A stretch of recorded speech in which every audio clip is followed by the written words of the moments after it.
In a world obsessed with rankings, two men, actually three men today, dare to chisel greatness out of metaphorical granite, one wildly subjective opinion at a time. This show, every episode, we select four icons from a single topic and immortalize them in our own personal halls of fame. Subjective? Absolutely. Debatable? Always. Set in stone? Until next week, welcome to the Mount Rushmore Show, where your top four says everything about you. I'm Mike Mintz. He's Joe Mintz, and longtime special guest again, Jim Mintz, on the show today. Another returning guest, Jim. You're going to get some back end from this. Don't you worry. Yeah, yeah. Is that what happens? It's Yeah. percentage points. Yeah. So There's a Okay, lot of money in monetary exchanging happening from this podcast. So don't I'm you? sure. I'll write yes a check one of these days. All right, send me one. But we're talking about your favorite topic. Your background is kind of alluding to that, which I love. Throwback. What was that, 10 years ago, Jim? Maybe longer? Sure, I'll let everybody see. You ooh, can no see the beard. clear. You can see the clear jug there. And we were talking before we started recording 2017, so about nine that years. day. Although Jim looks glorious holding a trophy, it didn't play out that way on the course, from what I recall. We had a tough learning lesson, Jim. You want to share exactly what happened? Well, this picture was taken prior to us swinging our first tee shot. So we held up the trophy because we figured it would, we couldn't do it at the end, and we wanted to show everybody how well we played later on. And at the turn, we decided to buy cigars and smoke them. And we had no proper place to put them between shots. So we just left them in our mouths while we would swing and accidentally inhaled more smoke than we intended. And I think the 18th hole on the green, I was passed out laying down. So if I remember correctly, and then I was terribly ill the entire car ride home. I think I was laying down, trying not to throw up. I almost made the photo of you laying down on the green my background today. Do you have that picture? I wish you I had that. wish, I wish. Now, I understand for any of you golfers out there, you've probably had a cigar on the course and you've probably seen a picture of Michael Jordan with an enormous stogie in his mouth and a backswing, thinking, I am like Michael. I can dunk like him, I can swing like him, but guess what, folks? You cannot. He's built different. And Jim, you took one for the team because as a guy that enjoys a cigar on the golf course, I have not made that mistake. Whereas otherwise, I probably would have. Right. Exactly. I've laid like a lot of the groundwork for us to avoid things, I've I've showed you the wrong way. Yes. You've been a conduit for what not to do in life, Jim. Yeah, exactly. There We you go. appreciate you. Yep. But I'm today there we're for Jimmy, you. talking about your day. I when I think of the Masters, I do think of Jim Mintz as our family and people I know. You are the biggest golf fan that I know, not just as a player, as a country club Sure. member, but as a viewer.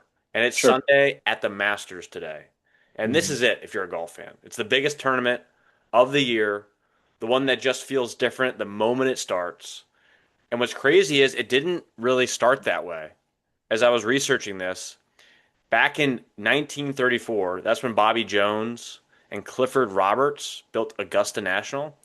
This wasn't immediately the pinnacle of golf. It kind of happened over time because, unlike every other major, it never changes. Same course, same visuals, same traditions. You got the green jacket, the Amen corner, the Sunday back nine drama, the walk up 18. Every other major rotates courses. The Masters doesn't. And because of that, it's not just a test of skill, it's a test of memory, discipline, and really emotional control, which we'll talk about later as we talk about the main figure today. And Augusta National doesn't just reward great golf, it exposes anything that's slightly off. So I looked into kind of how it became the tournament. There's kind of theories out there, nothing set in stone, but honestly, all the theories kind of matter. As I looked into this, you have consistency and legacy.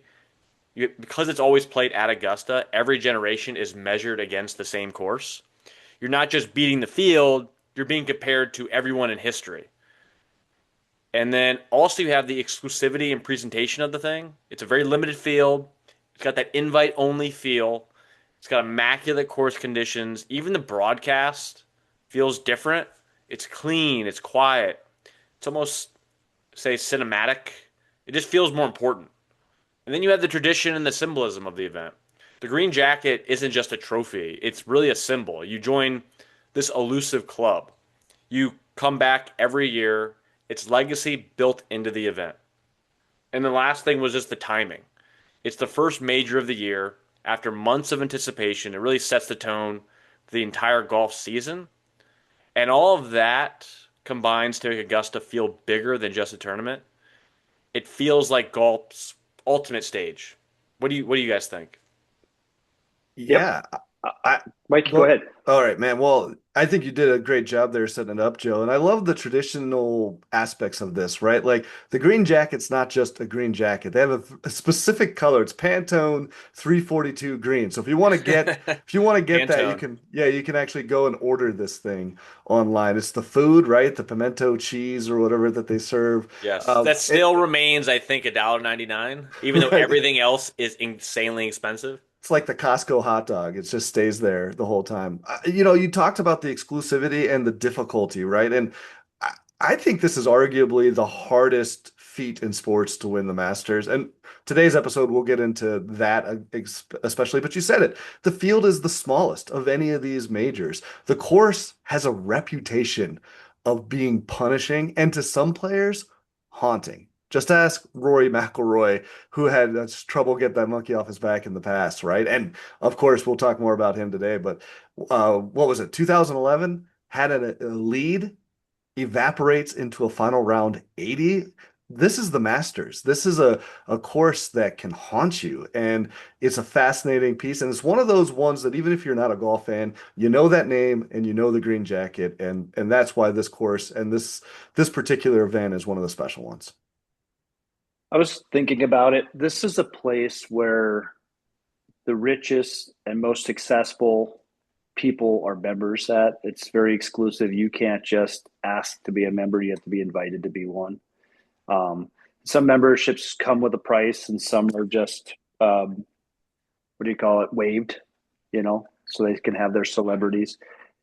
So this is a place where they don't need your money to survive when they have the Masters. So the ticket price for the Masters is $165 a day. Yeah, your pimento cheese sandwich or egg salad, your choice of the two. Like Mike said, $1.99. This is not about making money in a world where every tournament, everything you ever attend, the Savannah Bananas, everything is designed to squeeze every last red cent out of you. $19 beers at the football game.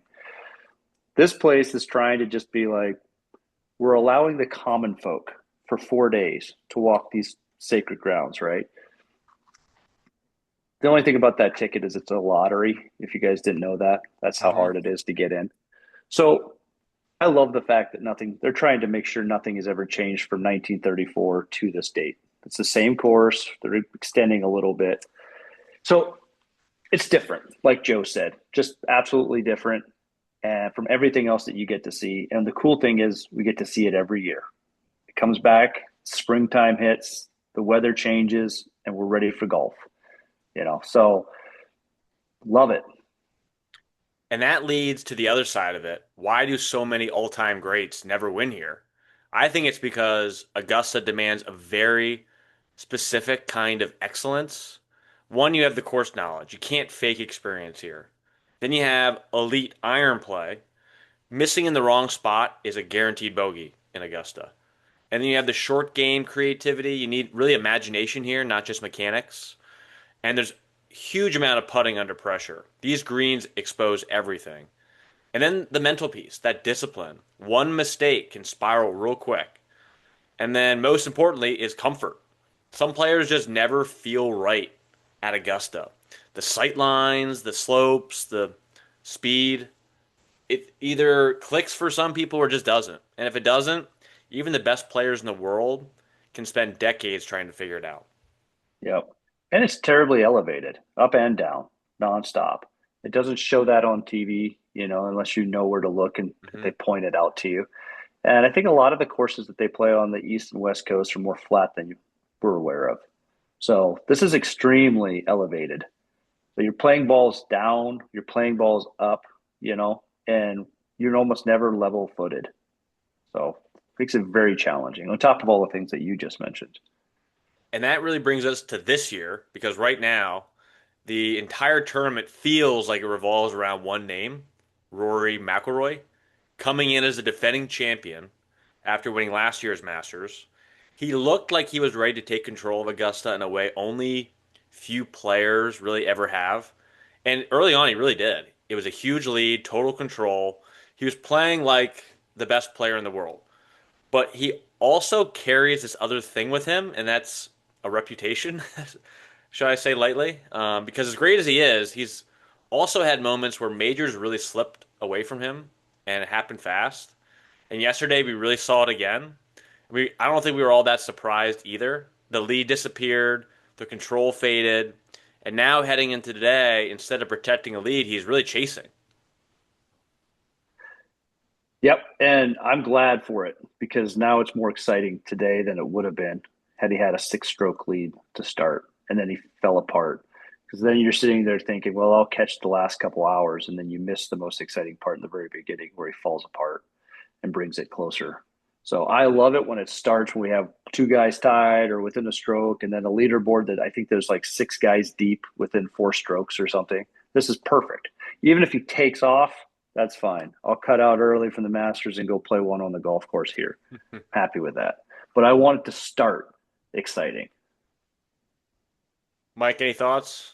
I have a question, Jimmy. You're more the golf guy. I've only played for fun a couple of rounds, but when a meltdown like that starts to happen, is there any realistic recovery? I mean, can Rory get it back today? Do you think that there's potential for him to even potentially dominate, or is this kind of the beginning of a yips that once it starts, it's just quicksand?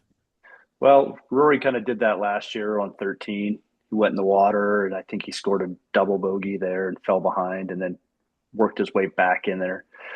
So, and we were chatting earlier. Rory's that one guy that it's like a wave. You can get two different Rorys from one day to the next, or from 1-9 to the next. And he's a wild card. He's probably the best golfer in the world, and probably has been for quite a long time. But you don't know which side of the coin you're going to get that day, And that's why he shot what was it like 6 under on Thursday, and then yesterday I think he fell behind by one or something.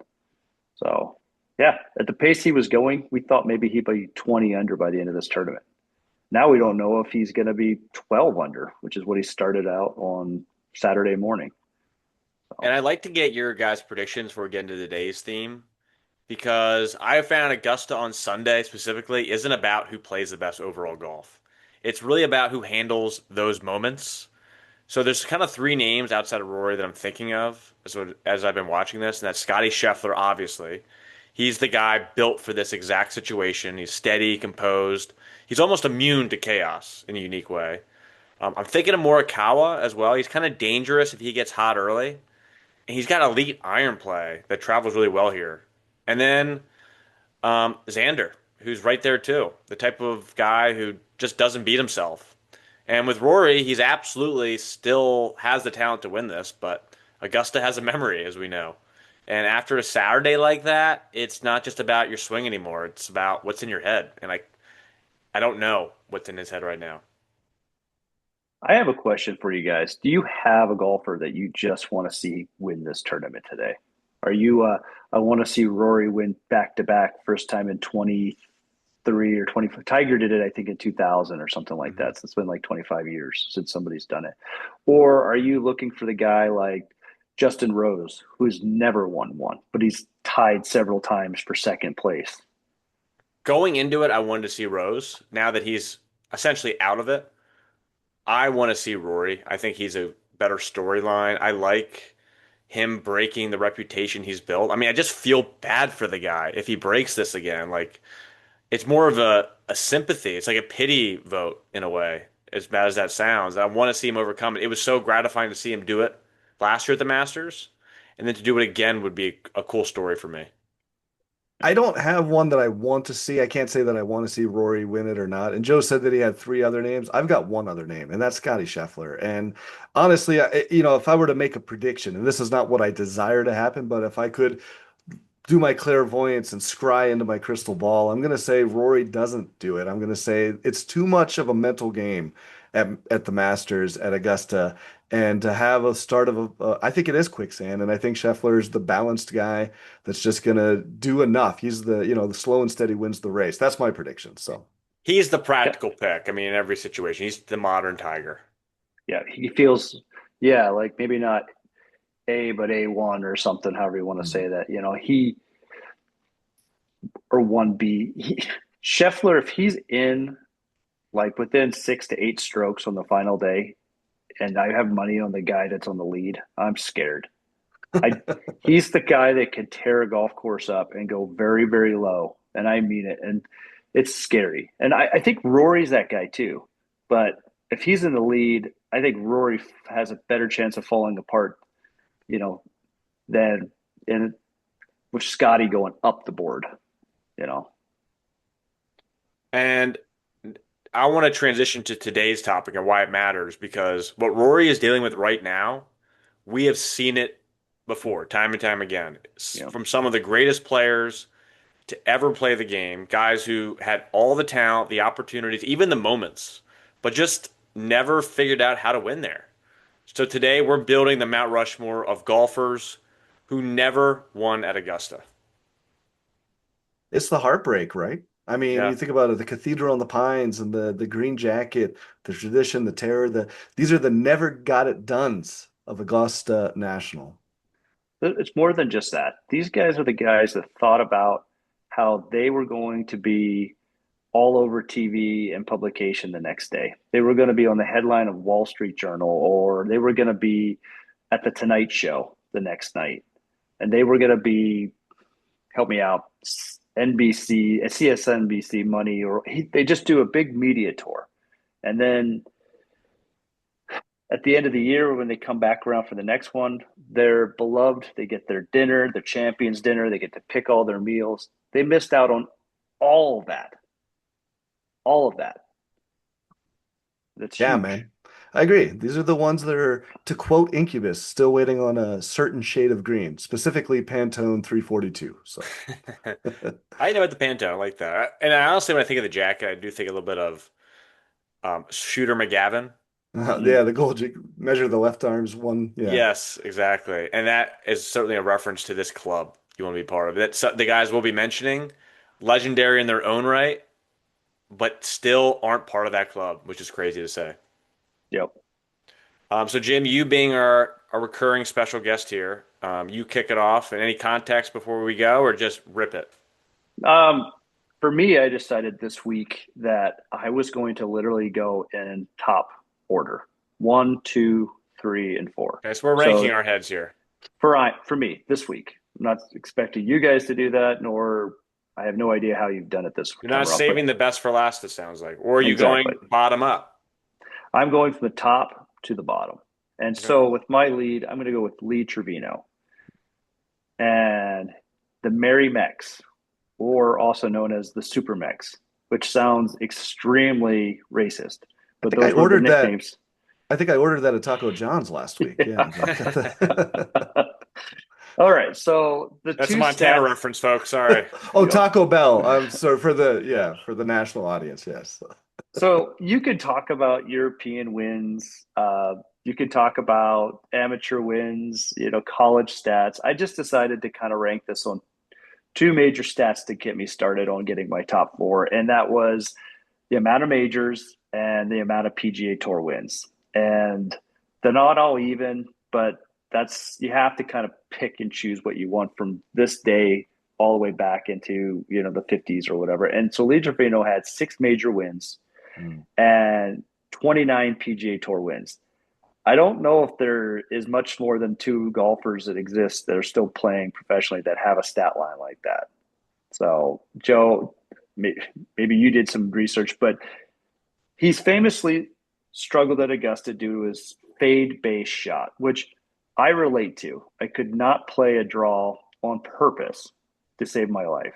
So if the course is built making lefties all day long, I would struggle much like Lee Trevino would. He won PGA Tour Player of the Year twice back to back in 71 and in 72. He was also inducted into the World Golf Hall of Fame in 81. And he's known for his exceptional mental toughness and creativity, which under that mental part, we talk a lot about most of golf is done, right here between the years. It's keeping it together. And Augusta's kind of like one of those things that requires, I think you have to stay focused. If you shoot a bogey, you have to turn around and get a birdie, you know. And it's funny how fast bogeys will follow bogeys, when an amateur like myself goes out and plays. And he's got a really funny, famous stat that I'd never heard of before. He beat Jack Nicklaus in an 18-hole playoff to win the 1971 U.S. Open. Nowadays, they usually do a one-hole playoff. These two went back around and played a whole nother round, just the two of them, to win the Open. That's huge. So those are my stats about Lee Trevino. I think we're all going to share this one, right, Mike? Yes, yep, we have this. This is across the board. Yeah, he's one of the most naturally gifted players in golf history. I mean, you said it, Jim, 6 major championships. He's an elite shot maker, a guy who could control a golf ball better than almost anyone. And yet Augusta just never worked. He did come close. He 1 year tied for second. He's had chances, but more importantly, he just never felt comfortable here. He even famously said he didn't like the course, couldn't see the shots, he didn't trust it. And at Augusta, that's really everything because you don't fully believe in what you're doing, you're done. Legacy without Augusta, I would say he's still one of the greatest ever, but also the clearest example of Augusta doesn't care how good you are. Yeah, I agree. And we'll share this one because of the 29 PGA Tour wins. Come on, the dude was a beast and one of the funnest kind of characters in golf. Notoriously, if you've seen Happy Gilmore, he's the guy that's always shaking his head when Happy's doing. Then the first one, I mean, there's lots of golfers in the second one, but Lee pretty much owned the first one there. Yeah. And that's kind of where I got to know him and kind of became a fan afterwards. Jimmy, I do have a golf question for you, and you mentioned the fade shot. And in my research, it says the layout at Augusta famously rewards a draw. Yes. Why is that a problem for somebody with a fade shot? I don't understand, I guess. Well, naturally, fade shots. So we naturally, as amateurs, typically push the ball to the right, as in like we slice. So Gotcha. a fade would be kind of a gentle slice. It's a controlled design. You know where your shot's going to go versus the slice is more of a banana where it has a massive tail on it. So we're always moving the ball from the inside to the outside. And a hook can occur, but usually it's kind of a missed swing on your part. When you hit a fade or you hit a slice, when you hit it before your head comes up, you usually feel like it's probably good, and then you look up and you're a little surprised. When you hit a hook, right away before you even pick your head up, you didn't hit it where you wanted to. Does that make sense? Yeah, you know it right away the second Yeah. they make contact.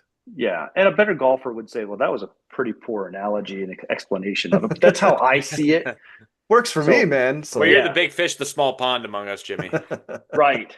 I am curious, guys. And so to play a hook takes no talent at all. To play a draw, you actually have to understand what you're doing, And so one thing about draws that people don't talk about is you actually get more distance with a draw than you would a fade or even a straight ball.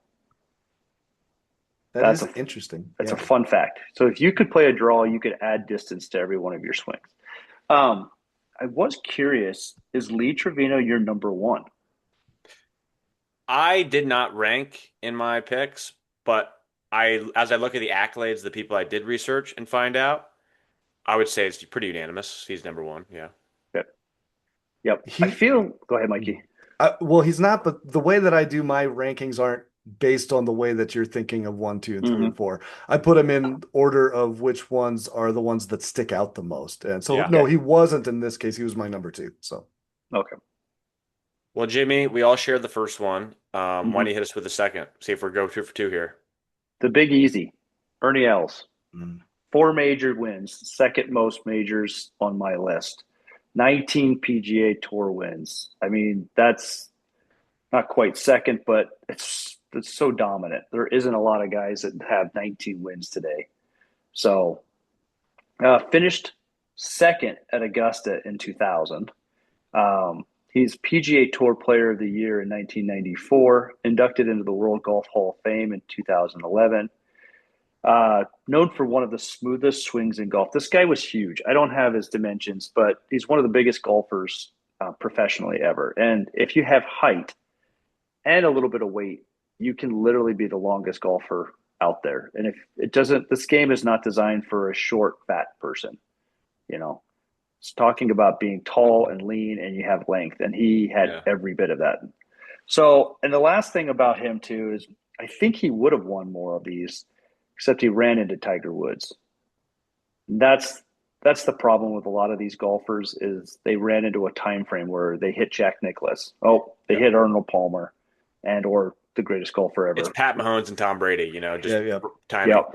You feel bad for those guys. So that's my Ernie Els take, number two. Well, I'm 2 for 2 with you, Jim. Mike, you gonna share this one? Yeah, I wonder if this is the first time we're gonna go 4 for 4. It might I be. usually try and So pick a topic with parody, and there was some parody here, but Ernie Els was an obvious one, I think. And this one might be the most surprising. I mean, you mentioned some of his accolades, Jim. Four-time major champion, one of the smoothest swings in golf history. And if you were building a player in a lab to win Augusta, it would look like him. Mhm. High ball flight, elite iron play, incredible touch. You mentioned his build, and yet no green jacket. He did finish second, as you mentioned, back in 2000. And he had the game, he had the chances, but Augusta is about timing. And his moment just never came. But he's still a legend. I mean, his career will always feel like it's missing that one signature win, though. Yep. yeah, yeah, I'm gonna share this one too. And Ernie deserved to win, but like you said, you Tiger, and then we'll get into some of the other ones. This one's one of the more heartbreaking. Six top 10 finishes at Augusta without win, two runner-ups, 2000 and 2004. In 2004, this is an interesting one. He was actually in the clubhouse preparing for a playoff. And then Phil Mickelson, old lefty, drained an 18-foot birdie on the final hole to win by one. I mean, this is this course, right? It's haunting. And Ernie Els, the Big Easy, never gets it done. But what a career, anyways. So So he had two top twos. Is that what that's you're what saying? my he had six, according to my research. And now it's not like I'm doing this based off of watching the Masters, Sure. but six top 10 finishes, including two runner-ups. One in 2000, that Wow. was the one that Joe mentioned, and then in 2004, where he loses to Phil Mickelson. So. Wow. I missed that. Well, even that much better. Even that much more of a reason to put him number two. So outside of Mikey, Joey, did you have Ernie at two? I probably would. I mean, four majors is impressive. I probably wouldn't fight on that. I think the gap falls after my next two a Yeah. little bit. There's more subjectivity there. It's one of those things too, like, and the only reason I didn't bring you in there, Mikey, is you said that you kind of rated your guys in a different format. So I assume that there's something else going on there. But when I was building this, I thought of overall best golfer to never win, but also like, what is the most tragic golfer at the Masters to never win? Meaning that they were great, but they were also like built for the Masters. They were close there 22 times. They were like nipping there and should have gotten a W, but never did. And with Ernie, I thought he only had that one top two finish, so I kind of had a hard time putting him in there as my number two guy because it almost seems like he did play traditionally well. But when you added that second one, Mike, I feel so much more confident about my second pick. Yeah, I agree. It's a tragedy. And I think that's why I put him where I put him on my list too, is the fact that he's so close. So close, Mm-hmm. but it didn't ever happen. So Yep. Well, Jim, let's find out if we go 3 for 3 here, I guess. Okay, Johnny Miller, the Desert Fox, as Okay. he was barely known. I guess it was hard to dig up that nickname. He had two major wins, 25 PGA Tour wins. I like him because he was tied twice at Augusta. This guy he was known for overwhelming golf courses with his distance. Tall, lanky, just dominated them. Among the best approach players to ever play. And he, much like Ernie, ran into a guy in his prime, Jack Nicklaus. And he had some tough Sunday afternoon conditions that he had to play in when he was in the lead. Okay. We're not going to go 3 for 3 on my end, Mike. No, also not here. So Okay. And great resume. My third pick is more of a wild card. It's less about the accolades, more about his history at Augusta. Not as infamous as the last person I'll talk about. Um, but I'm going with Tom Weiskopf. This is one of the most underrated Augusta resumes ever. He's one of the purest ball strikers of his era, and he's a major champion. He won the Open Championship in '73. But at Augusta, he had so many so close stories. He had 4 runner-up finishes. He was consistently in contention throughout the entire '70s, and he was always right there on Sunday. He had the swing, he had the game, and Augusta kept giving him chances, and he just never had that final moment. No single collapse defines his story like the next guy we'll talk about, but it's almost tougher than that. He was always close, never over the line. And he's still respected as one of the best ball strikers ever. But this Augusta record is one of the biggest how did he not win one careers in golf history. So I had to acknowledge him. yeah, I love this because we're gonna have three different number three picks here. Jimmy with the, what did you say, Johnny Miller, the Desert Fox, is that what you said there? So Yeah, took some digging to get that one. yeah. Well, as a history guy, the Desert Fox nickname belongs to Erwin Rommel, the World War II German tank general. But you know what? It's a cool name, so we'll give it Why to him. not? He actually showed up in my research. Joe, I had not heard of your guy, but you said from the 70s, right? Yeah. This one came So up in my research. I did not know him either.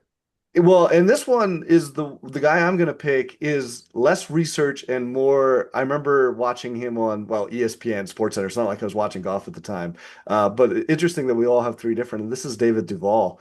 Duval played in the late 90s, early 2000s, and was notoriously number two behind Tiger Woods for pretty much his entire career. If Tiger Woods didn't exist, David Duval would have been the dude, briefly reaching world number one. 13, I mean, he's not a nobody. 13 PGA Tour wins, including the 2001 Open Championship. He would have won more if it wasn't for Tiger, right? 4-year run from 98 to 2001, where he finished at Augusta, tied for second, tied for sixth, tied for third, and tied for second. His primary reason for never winning, other than Tiger, is pure bad luck. He played at the same time as Tiger, and of course, just never got it done. In 98, this is the most tragic because the other players on this list were close a bunch of times. This guy had the 4 runs in a row, but it was 98 that's the most brutal. Here's the tidbit. Duval held the lead in the clubhouse. He is getting measured and sized, kind of like Shooter McGavin for the jacket. And then Marco Mira birdied 2 of the last 3 holes to snatch a win by a single stroke. I mean, you're getting measured for the jacket. This is like when Boomer Esiason is preparing to Oh, talk about going to Disney World, yeah. and then you lose it. So the David Duval one is the one that gets me for number That three. So hurts. yeah, that's a tough one. Makes me sad, man. Mm. A lot of Oh, guys won't even touch a trophy until they win it because of stuff like that. yeah, it's The like you're fact throwing a no is, hitter. You don't talk about it, man. Wait till it's no, done. absolutely. Not you though, Uh, Jimmy. You hold up the trophy before you even take a swing. Yeah, yep, interesting right. pick. What led to the end of conclusion there? So the Desert Fox, by the way, Mikey, is known. He's known for that. Johnny Miller for all of his wins in the desert. He had, I That guess makes he sense. was, So. yeah. Like I said, I had to dig hard for that. I I kind of felt like Johnny was more clear here because of 2 majors. Nobody else had that. We weigh majors more than Hmm. PGA. I mean, I don't know. You have to have maybe 10 PGA Tour wins to justify having missed one more major than the guy next to you. I don't know. They just feel so much heavier because there's only 4 that exist today. And I think there were only 3 for the longest time before we added the PGA Tour one. Um, but that fourth and final spot, and I guess you could include that if you take one of his majors away, he feels like he's in a mix of guys that's 5 or 6 deep. You know, the Tom Weiskopf, Joey points out he tied second 4 times. That's Well, tough. Yeah. Justin Rose tied second 3 times, and Tom Weiskopf was in the top 10 4 times, but Justin Rose was in the top 10 6 times. And does Tom Weiskopf have a major? He did. He won Because an Open Championship at 73. okay, and Justin Rose has a major. Yeah. So you could sit there and argue, and the fourth guy that we're going to bring up fits right into those category too. All those same top twos, top tens, and you just gotta. I love what Mike says, and Duvall was great, and not for a short time, but maybe not as long as maybe a Johnny Miller. But he sat there, and poor Tiger just you owned him. He had to be the bridesmaid every time, where maybe Johnny he ties second twice. You know what I mean? So Well, I think what you're saying is really exactly what this show is all about, Jimmy. And that's the idea. Like statistically, yeah, Johnny Miller's number three, but this show's all about subjectivity, right? Your top yep, four says everything about you. And I put Duvall on my list for those reasons. That heartbreak to me, getting measured for the jacket and having a career that was consistently being the bridesmaid and Augusta being a curse for 4 years straight. Those things, yeah, Justin Rose might have the better resume, if you will. But for me, these are my picks. And, as Joe yep, says, damn it, I'm going to carve my mountain. So, right. I just think of Johnny Miller in a head-to-head battle against Duvall during their primes, and I'm like, I'm taking Miller every time. Well, you're You weighing it know, against who the best pure golfer is I based thought on that was kind of accolades and talent. Whereas for me, heartbreak is an element in my subjectivity. what is the title of this research project? What was if I were to quote you Mount in what you Rushmore said? of golfers never win at Augusta. Not best golfers, golfers. but the good, Okay, the beautiful thing is our criteria is always different from person to person, right? yep, Like, we're not all putting Ben Affleck and Matt Damon in the same movies, so to speak. So, right. and that's what I That's mean, the easy. honestly. We're not taking the easy way out, Jimmy, as Mike is alluding Mm, to. But I'm okay, kind of glad that we did because we were on a path to go 4 for 4 Yeah, which isn't as with fun. three Let's be people honest. with, yeah. So it's like, I'm glad that we had such parity here in this last one. So, And that's partly okay, why I picked it too. Is I think the three that we're going to share, and we haven't gone to the elephant in the room yet, but I'm sure those listening this far that are waiting for it know who we're going to bring up next. Um, but part of me wanted to go someone who's a little bit of a wild card, so we didn't have all those four. Was the element of yep. it. So Jim, you being our guest, I'll give you the option. Do you want to start or finish on this individual we're about to speak of? I'll finish. Okay. mhm. So Okay. most of you probably already know, and you're waiting for the shoe to drop, and we're going to talk about Greg Norman. This is the defining Augusta what if. Dominant player, world number one for years. He was aggressive, fearless, and to be honest, big credit for Live Golf due to him. And Augusta, it broke him. 86 right there. 96. 6-shot lead on Sunday. Gone. The 96 collapse is one of the most famous moments in sports history. In fact, they made an entire 30 for 30 documentary about it. But what makes it more painful is this. He was in position constantly. Norman didn't fail at Augusta because he didn't belong. He failed because Augusta punishes even the smallest cracks at the worst possible time. And he's still an all-time great, but forever tied to what happened here. Yeah, that's a beautiful setup, and I'll save the nickname and the entire stats here for Jimmy. But the hat, right? Greg Norman, the hat, and all of that stuff. Australian. Uh, But it's the curse. It's the Augusta punishment that he faced. Three runner-up finishes, eight top fives. His 96, you brought it up. That's the stuff of nightmares.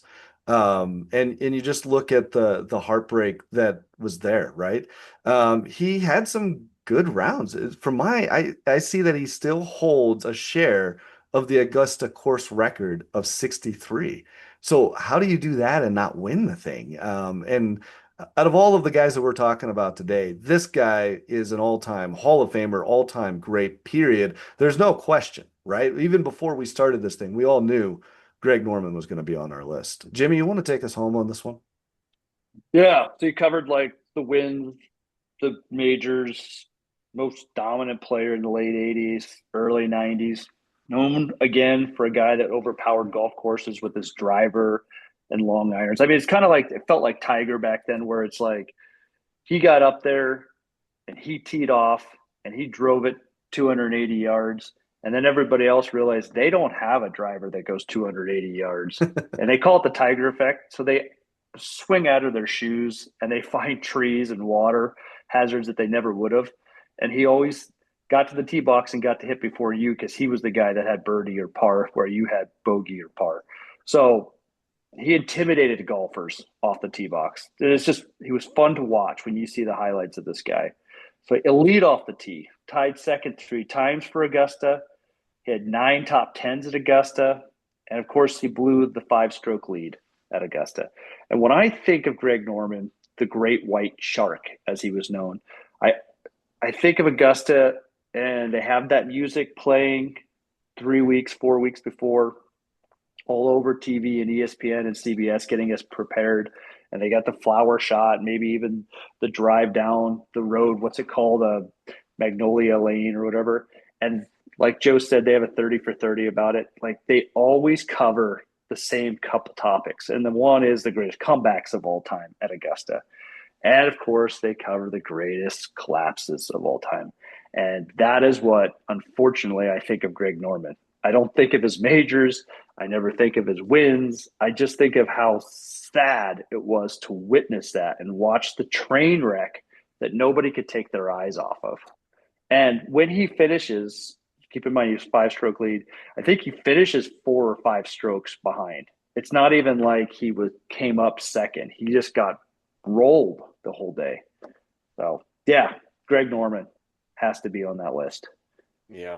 But again, I will say this: Greg Norman. I ran through this and I almost did put him one here, but that was Really? he teetered over because of what I just finished with, because that's what you think of him. So Mm-hmm. he had to get on there. But Justin Rose tied 3 times for it. Greg Norman tied 3 times for second. Tom Weiskopf 4 times. And then Tom Weiskopf had 4 top tens. Justin Rose had 6. Norman had 9 top tens. And then, of course, the 2 major wins. And that kind of like, and you take all that. I had this sitting there. I even had Davis Love III in there. He had 6 top tens. He had 21 PGA Tour wins in a major. He had more wins on the PGA Tour than any of these guys that we're talking about right now.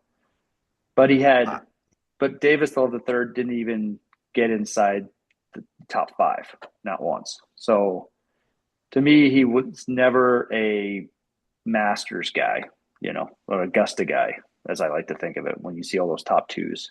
When you have a 6-shot lead on Sunday, Yeah. it's so heartbreaking. You have to acknowledge him as like the one that got away, regardless of how many majors, how dominant you were or weren't. That's just a collapse that is hard to watch. You have to put on a Mount Rushmore of the ones that you think of when you think of not winning at Augusta. Yep. And Agreed. and, and you put the guys like Rose or Davis Love III, right? And you put Greg Norman in a lineup. People are going to notice the shark every single time. They're not going to know who the other 2 guys are. This dude was world number 1. I mean, 20 PGA Tour wins, 2 Open Championships. Here's a stat for you. Powerhouse spent a staggering 331 weeks as the world number 1 golfer. Everybody knows Greg Norman and sees the shark hat coming. I mean, the dude was an absolute beast. And that is why, to me, he is the top dog when it comes to not winning at Augusta, is because he was great at everything. Other than maybe Lee Trevino from a stats standpoint, it's Greg Norman 100%. Yep. Well, Jimmy, before we bring this home, any final closing thoughts on your end? I wish I could be there one year.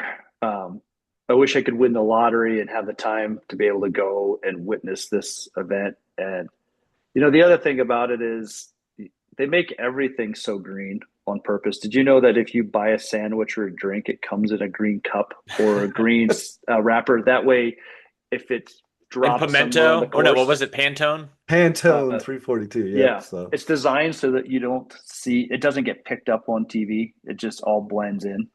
So if you had to choose, Jimmy, what hole would you be at? if this was a dream scenario, man? Oh Just the God, I walk think up 18, or what are you so. It thinking? depends if I get all 4 days or if I'm one day on Sunday, right? If Right. I get all 4 days, I'm probably spending a day at Amen Corner. Mm. I've got to witness 12 or 13 for sure. The collapses at both of them, but also the scoring.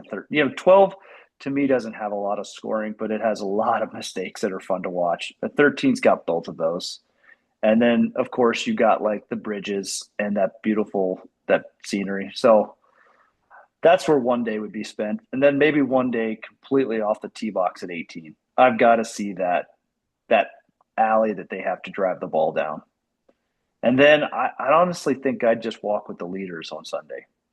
You know, there's that part too. So I It's a don't lot of know. elevation. It's a lot of elevation, Jimmy. Yeah, Oh yeah. it's a pretty solid game plan for a guy that hasn't been. Yeah. You've definitely thought about it. There's some Well, daydreams happening here. I've been to Right one now. tournament. Right. I've been to kind of the mecca of, sports stadium golf courses. I've been to the Scottsdale for Waste Mm. Management Phoenix Open. And I was only there on the final day. And I was torn. Where do I want to be? Do I want to be at the famed 16 and be stuck in there watching nothing but, a fairly easy par three all day long? Or do I want to travel with the leaders? Or do I just want to find a comfortable seat on a really hard hole? And I did a little bit of everything and I'm glad for it. But if I were at Augusta and I had all 4 days, I think I'd break it up. I would. Awesome. Interesting. It's a strategy you don't think about unless you're there. And then Yeah. nothing is close. The greens are long. It's not easy to get from one place to another. So you kind of have to decide. Well, and what they don't tell you is you don't necessarily, if you follow the leaders, you don't necessarily get to see, um, you don't necessarily get a good view, Mm. because I just read it's 45,000 people deep at Augusta, Ooh. which isn't huge, but it's a tight course with all the tree lines and stuff. And I get the feeling they limit you where you can and can't be on that course. Where when I was at the Phoenix Open, it's pretty much wide open. You can pretty much be all the way down the fairways. You can be around the greens, behind the tee boxes. There's certain tee boxes at Augusta that there are no fans at. And golfers talk about how they love going to it because it's peaceful. I think it's like 15. There's nobody there but you and your caddy and the person you're playing against. So it's like the most peaceful point in the golf round for the player. They get to kind of relax and step back. So I don't know what it would be like at Augusta, but I'm telling you, chasing the leaders doesn't give you a great view all the time. You're 5, 6 people behind. And if you're short, you really struggle there. So Well, folks, that's the Masters. It doesn't just create champions, it really creates stories here. Stories of dominance, stories of collapse, stories of players who came so close, just couldn't get it done. And today, as we watch Sunday unfold, especially with Rory McIlroy right in the middle of it, we're watching in real time how hard it is to actually win this tournament. Because talent isn't enough, experience is not enough. At Augusta, everything has to line up. That's a beautiful finish and a flourish here. This is our Mount Rushmore of the golfers that never got it done at Augusta at the Masters. We pay our respects to the guys that didn't get the roaring applause, but instead the golf clap. But the real question is though, did we get it right? I mean, who got it better? At least our number three picks, right? Which one was closer? Which one was right? Which was wrong? Who did we leave completely off the show? Right? Let us know. And until the next episode, he's Jim Mintz, he's Joe Mintz, I'm Mike Mintz, and this is the Mount Rushmore Show.